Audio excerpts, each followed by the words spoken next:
신경계 질환을 다시 이제 우리가 한번 중추신경계랑 말초신경계로 이제 질환을 한번 리뷰를 좀 해볼게요. 리뷰를 하고 오늘 배울 거. 우리가 중추신경계, 신경계라고 하는 것은요, 중추신경계랑 이제 말초신경계로 나뉘어져 있거든요. 중추신경계라고 하는 것은 뇌하고 우리가 척수이고, 말초신경계라고 하면 뇌신경하고, 그 다음에 자율신경하고 척수신경을 뇌신경, 말초신경계라고 하거든요. 그래서 우리가 이제 뇌에 발생하는 질환을 한번 얘기를 하면, 뇌에 발생하는 질환, 그래서 우리가 뇌 그림을 하면요, 뇌는 우리가 신경에 의해서 이루어지잖아요. 신경원의 과다한 방전으로 생기는 것이 그 뇌전증이죠. 뇌전증이고, 뇌혈관에 문제가 생기는 것, 그것은 뇌졸중이 되는 거죠. 뇌졸중이 되고요. 혈관의 문제가 뇌졸중이 되고, 그리고 이제 뇌막에 문제가 있는 건 뇌수막염이죠. 뇌막에 문제가 뇌수막염이 있고요. 그리고 또 이제 뇌의 문제가, 뇌 또 이제 오늘 배울 것이 파킨슨 질환을 배울 거예요. 뇌의 문제인 파킨슨 질환을 배우고요. 그리고 이제 중추신경계에 문제가 있는 거, 중추신경계에 문제가 있는 질환은 우리가 이제 다발성 경화증을 이제 배울 거예요.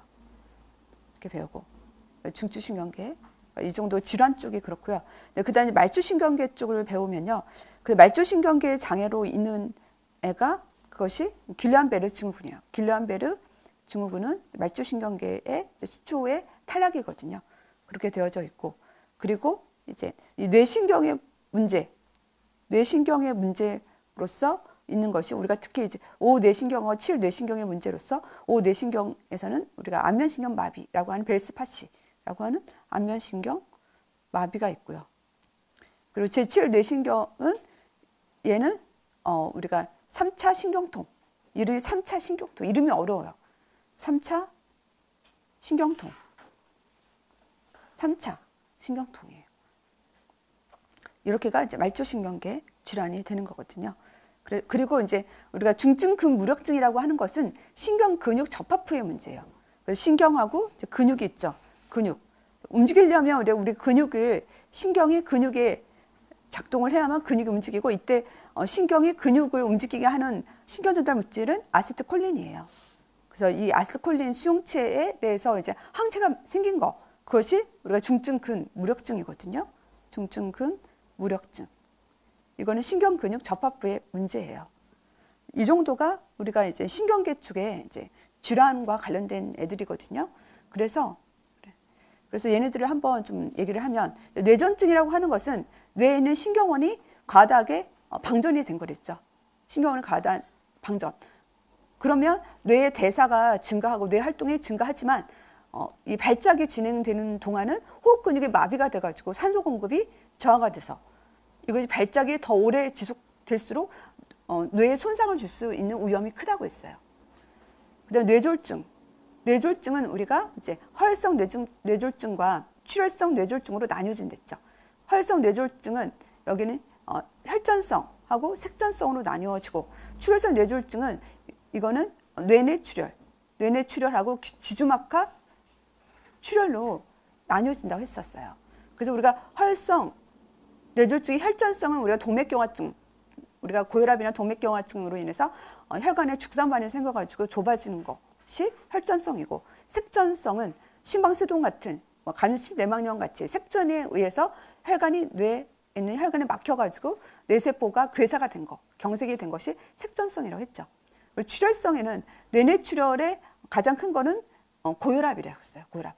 그래가지고 고혈압에 의해서 혈관이 약해지고, 그리고 거기 압력이 커질 때 뇌내에 출혈이, 파열이 생기는 거고, 지주막하 출혈을 일으키는 건 동맥류라고 했죠. 동맥류. 그리고 동맥류에 의해서, 동맥류도 어떤 혈관이 약해졌기 때문에 압력에 의해서 얘도 출혈을 일으킬 수 있겠죠. 그래서 지주막하 출혈을 일으키는 건 동맥류, 동맥류라고 했고요. 그 다음 뇌수막염은, 뇌수막은 뇌수막, 지주막하, 뇌척수액, 척수까지 염증을 일으키고, 세균성 뇌수막염이 위험하다고 했어요. 응급상황. 그래가지고 세균성 뇌수막염을 일으키는 것을 알 수 있는 그 징후가 우리가 브르진스키 징후하고 캐르니그 징후, 브르진스키 증후가 있다라고 했었죠. 그래서 걔네들이 중요하다고 했고요. 그리고 이제 오늘 배울 파킨슨 질환, 파킨슨 질환이라고 하는 것은 중뇌의 이제 흑질과 이제 선조체의 질환이에요. 중뇌에 있는 뇌 중뇌에 있는 흑질에서 우리가 멜라닌 신경세포에서 멜라닌 신경세포에서 거기에서 이제 도파민을 분비를 하거든요. 근데 도파민 분비가 감소가 되는 거예요. 멜라닌 신경세포가 탈락이 돼가지고. 그리고 도파민이 감소가 되어지면 아세틸콜린이 상승을 하거든요. 그러면은 이게 선조체라고 하는 곳에서 이 도파민하고 아세틸콜린이 기능을 하는데 이 선조체가 추체회로가 지나가요. 추체회로의 시작 부위거든요. 그래서 이제 우리가 추체회로라고 하는 것은 우리가 불수의적인 운동을 하잖아요. 자동적인 운동, 불수의적인 운동을 하잖아요. 그래서 그거에 문제가 생기는 거예요. 그래가지고 이제 강서진, 자세 불안으로 외우시면 되거든요. 강직, 서행증, 안정시 진정, 자세 불안정 그런 증상들을 유발하는 것이 파킨슨 질환이에요. 네, 그 다음 다발성 경화증을 볼게요. 다발성 경화증은 중추신경계에서 수초의 탈락이거든요. 중추신경의 수초의 탈락. 우리가 수초라고 하는 것은 뉴런이 이렇게 있으면 뉴런을 싸고 있는 뉴런의 축삭 돌기가 있거든요. 이 축삭 돌기를 싸고 있는 게 수초예요. 수초. 그러면서 이게 랑베르 결절을 만드는 거거든요. 이런 결절이 있어야만 신경이 전도를 할 때 도약 전도를 해서 전도 속도가 빨라요. 근데 이제 다발성 경화증 같은 경우는 얘도 T 림프구하고 B 림프구가 다 관여를 하거든요. T 림프구에 의해서 그 혈관뇌의 장벽이 파괴가 돼요. 그러면서 염증 세포가 뇌 안으로 들어와 가지고 또 항원 항체 복합체 면역 반응을 일으키게 해 가지고 중추신경에 있는 수초를 탈락하게 돼요. 그래서 신경의 전도를 망가뜨리게 하는 거죠. 그러면서 이것이 얘가 재발과 악화를 하거든요. 재발과 악화를 하면서 이제 축사까지 완전히 파괴가 되면 원래는 말초신경은 원래는 재생을 좀 하거든요. 재생을 하는데 축사까지 완전히 파괴되면 또 재생이 또 안 될 수도 있어요. 그것이 다발성 경화증이 되는 거죠. 그 다음 이제 말초신경계 장애로서 이제 길리안베르 증후군은요, 다발성 경화증하고 유사하지만 얘도 수초의 탈락이거든요. T림프구, B림프구 다 비슷해요. 수초가 탈락하는 건데 얘는 말초신경계에서만 수초가 탈락하는 거예요. 그래서 말초신경계의 장애만 가지고 있는 거예요. 길리안베르 증후군은.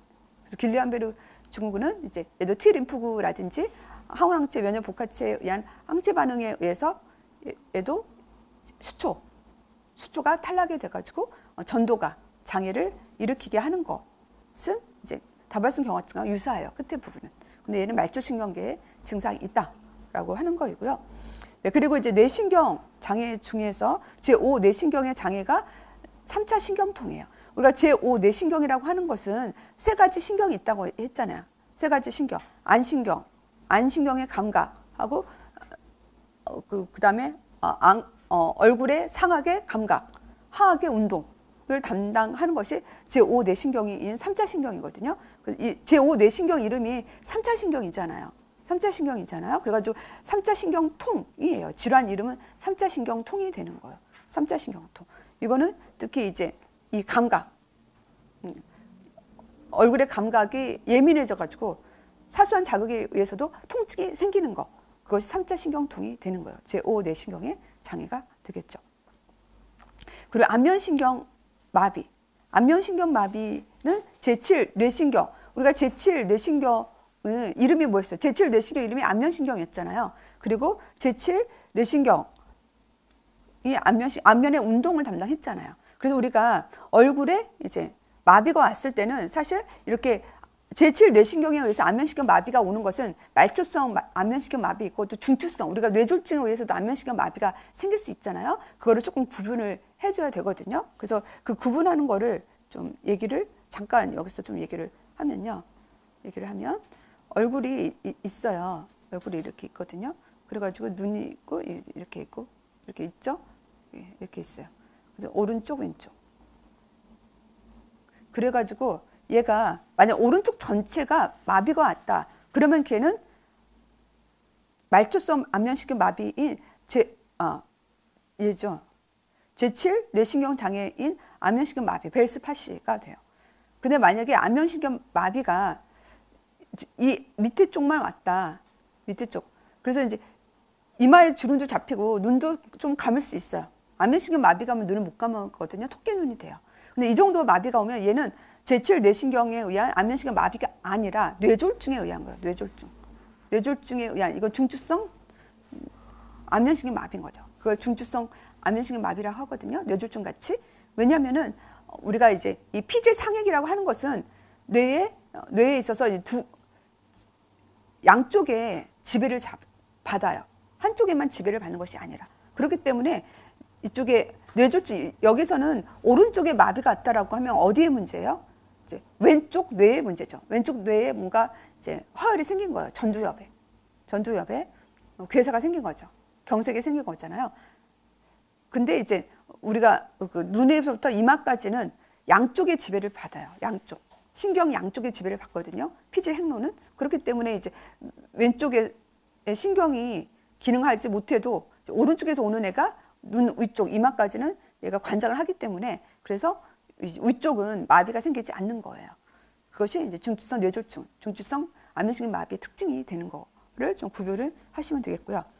네, 그 다음에 우리가 그 중증근무력증, 마지막으로 중증근무력증을 보면요. 중증근무력증이라고 하는 것은 신경근육 접합부에서 그 아세틸콜린 수용체 항체가 생겨가지고 이 항체가 이 아세틸콜린 수용체에 접합을 해가지고 수용체에 있어서 아세틸콜린이 이 아세틸콜린 수용체에 들어가지 못하도록 하는 거예요. 그래서 아세틸콜린이 기능하지 못하면 근육이 수축하지 못하거든요. 근육이 수축하지 못하고 근육이 이완된 상태를 가지고 있는 거. 근육이 이완되고 근육이 허약한 상태, 근육이 허약한 상태예요. 허약한 상태 유발하는 것이 중증근무력증이 되는 거예요. 이렇게가 우리가 신경계 배울 거가 되겠고요.